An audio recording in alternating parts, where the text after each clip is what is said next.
Okay, so are you ready to dive into some serious Swiftonomics? We're talking about the impact of Taylor Swift's six. Ah, Yeah, you heard me right. SK's upcoming concerts in Toronto. We've got this article from the Canadian Press by David Friend. It just came out a few days ago on November 13th. And it's a deep dive into how these shows are going to shake things up in the city. hmm. You might be thinking, okay, big concerts, that's cool. But like, why should I care? Yeah. Trust me, this goes way beyond just the music scene. I think what's really interesting here is how this whole Taylor Swift thing, it's like a magnifying glass on the stuff cities deal with all the time. Tourism, money, infrastructure, even like social dynamics. It's all going to be put to the test and everyone's going to be watching. For sure. And speaking of money, Destination Toronto is predicting a $282 million economic boost from these shows. Mhm. Like, that's insane. Is that normal for concerts? Oh, yeah, that's a huge number, even for a big city like Toronto. To Right. put it in perspective, that's more than some cities see from like entire sporting events. It really shows you the power of the entertainment industry. Yeah. And especially, the kind of fan base Taylor Swift has. Yeah. I mean, she's got a dedicated following, for sure. Okay, so huge potential for the city to make bank. But the article also talks about some downsides, like traffic. Toronto's already a nightmare when it comes to gridlock. And now we're adding hundreds of thousands of Swifties into the mix. Yeah, and the article has some pretty funny stories about this. There's this guy, Ahil Dayani. He actually had to reschedule his birthday party because of the expected chaos. Can you imagine having to plan your birthday around a concert? That's brutal. It makes you wonder, like, at what point does a fun event turn into a logistical disaster? Totally. And it's not just residents we need to think about. The article mentions this guy, Max Sinclair. He's the CEO of this company called eContent. Hmm. And he's telling his employees to just work from home on concert days to avoid the traffic. That's thinking ahead. Smart move, especially when you consider how Toronto's traffic is basically a meme now. Remember back in June when Niall Horan from One Direction had to walk to his concert because of the gridlock? It was all over the internet. Oh, yeah, I remember that. That wasn't just a minor inconvenience. It became a symbol of Toronto's traffic problems.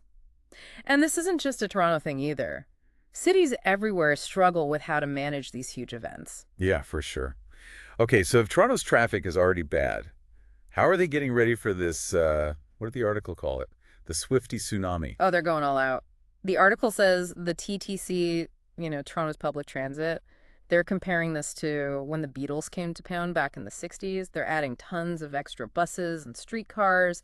They're even setting up a command center, like a war room. A command center. Oh. Whoa, okay.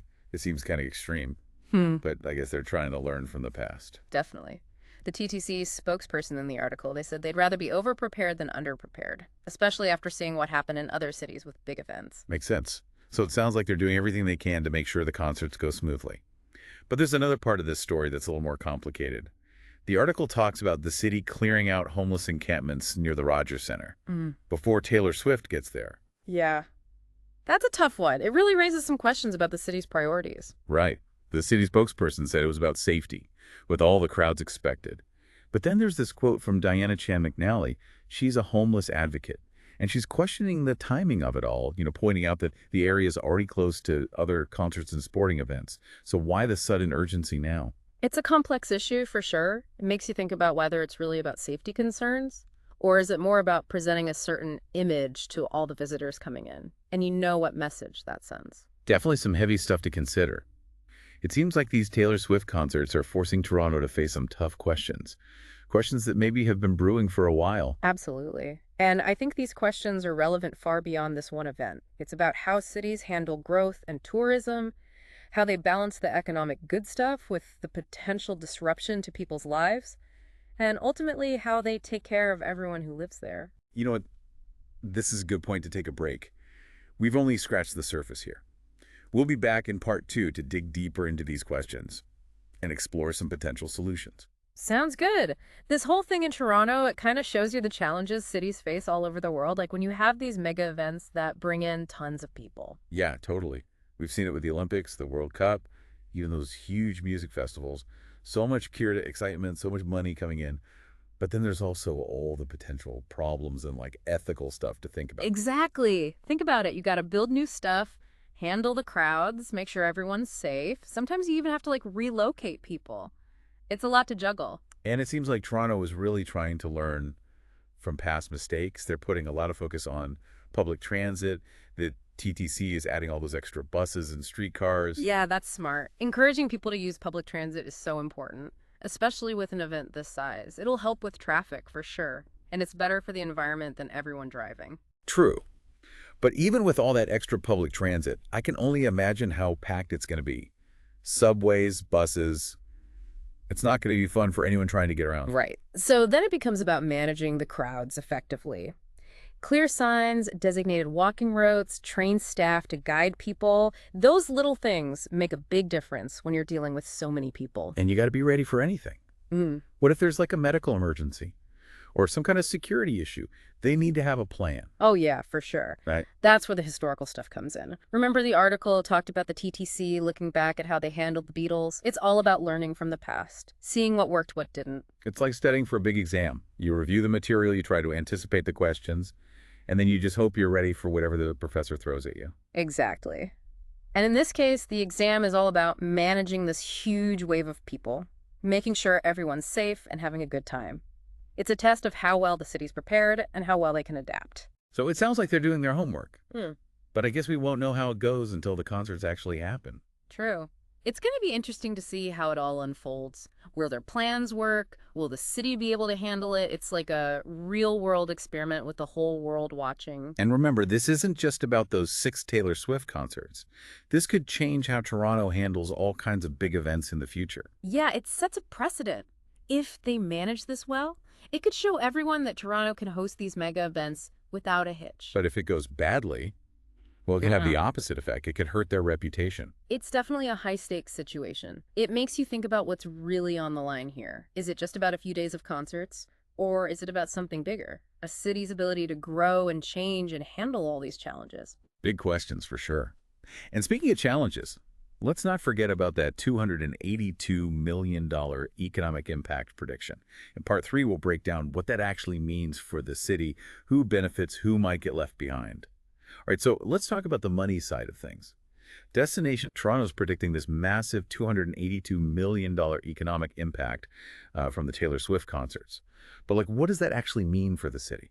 Well, think about it. It's not just about how much people spend on tickets. You've got hundreds of thousands of fans coming to Toronto. They need places to stay, food transportation. It's going to impact pretty much every part of the local economy. So we're talking hotels, restaurants, rideshare apps. Yeah. It's like a citywide shopping spree fueled by Swifties. Exactly. And then there's the indirect spending, too. All those businesses are going to need extra staff to handle the demand. So you've got a boost in employment as well. Think about the people catering the events, the security guards, the folks selling merch. It creates a whole bunch of temporary jobs. Okay, so that's the positive side. But I'm guessing it's not all good news. The article mentioned that not everyone benefits equally from these mega events. You're right. There are always going to be winners and losers. Some businesses are going to do amazing with all the extra visitors, but others might actually struggle. Think about those small businesses near the Rogers Center. They rely on their regular customers. If the area is completely taken over by concert goers, it could hurt their business. And what about the people who live in those areas? They're dealing with the crowds, the noise, the traffic. Does anyone consider their well-being? That's a really important point. The city has a responsibility to make sure these events don't negatively impact the quality of life for the people who live there. It's all about finding a balance. So it's not just about the money. It's about making sure everyone benefits and the negative stuff is kept to a minimum. Exactly. It takes careful planning, communication, and a willingness to address concerns head on. We talked earlier about the city clearing out those homeless encampments, which brings up some ethical questions about putting a concert ahead of the needs of vulnerable people. For sure. And this connects to a broader conversation about how cities manage things like growth and tourism. Yeah. It's about balancing economic opportunities with social responsibility. It's not just about one event. It's about the long-term vision for the city. So as we wrap up this deep dive into Swiftonomics, what's the key takeaway for our listeners? I think it's about looking beyond the surface and understanding that these situations are complicated.